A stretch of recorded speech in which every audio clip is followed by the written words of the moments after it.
Hey everyone, Chris Madden here with eXp Realty. Believe it or not, the 2024 spring market's upon us. And if you're not preparing right now to buy or sell, you may have a tough time accomplishing your real estate goals. However, if you're serious about buying or selling, stay here to the end. I'll give you some info that may tip the balance in your favor. So currently, there's about 450 homes for sale in all Luzerne County, which is ridiculously low. Now that number slightly rose over the last few years coming out of COVID. But to give you context, if the number of listings tripled, it wouldn't even take us back to pre-COVID numbers. That's how bad things are. The average list price is up 10+% from this time last year, which is great for sellers, horrible for buyers, right? It's only half the story. The list price of homes is one thing, but the real info, what we need to look at, is the average sale price, which is actually down 1.5% from this time last year. So what is happening is homes are getting listed for higher than last year, but selling for less, which is the real reason why inventory is slowly creeping up. So let me break it down. Homeowners and agents are listing homes for higher than the all-time highs they were already listing at. But the homes are selling for less than they were last year? So it might be reasonable to log in whatever app you may choose and see all these price reductions and think to yourself, yes, the market is finally crashing. I knew I should wait. Well, that's not entirely true. What's happening is people are getting straight up ridiculous with how much they're listing their homes for. Side note, it's not up to the homeowner how much the house is worth. It's up to the market and how much a buyer is willing and able to pay for the house. But overzealous owners and agents are throwing up ridiculous prices on homes, and that's why you're seeing price reductions come down. But what if mortgage rates come crashing down, like I saw in that one video on TikTok? Well, not only will rates not come crashing down, even if they did come crashing down, two things are most likely going to happen, and they're not great. There'll be more buyers, and therefore more competition, and we'll go back to the days of offering $10, $20, $30, $40,000 over asking, throwing in this and that, waving this and that. I'll even include my youngest son, Andre, if that will get my offer. Side note, he's a great worker, and you guys always count on him for a good laugh. But in reality, it's going to leave most buyers where they are right now, shut out of the housing market. Not a great outcome. With this influx of buyers, sellers will continue to have the upper hand, and prices will go from now, which is already up from the record all-time high, to a new all-time high, and so on and so forth,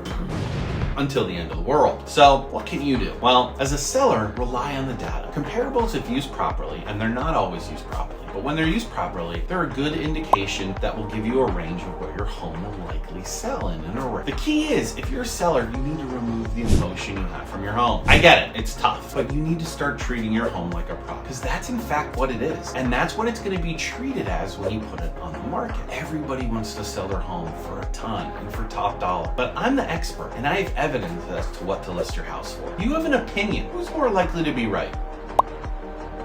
Now, if you're a buyer, you may think you're screwed, but you now understand waiting's probably not in your best interest. So what should you do? Well, other than reaching out to me, make sure you have a solid pre-approval and you know your numbers, how much you can afford to put down. What monthly payment are you really comfortable with? Nobody wants to be mortgage poor. Then you need to look at your needs, your must-haves, your like-to-haves, your don't-want-to-haves, and see how realistic it is to accomplish you getting a home you can afford and be happy with. Now, that's not easy these days, as we discussed, which is why you need an intelligent and handsome, hardworking agent who wants to help you and not just cash a commission check. Long story short, the real estate market is in a precarious place currently, and it may be for some time. But if you're really trying to buy or sell, you need someone willing to put in the hard work with you to accomplish your goals. If you want to learn more, follow. And if you have any questions, you know how to get a hold. Take care.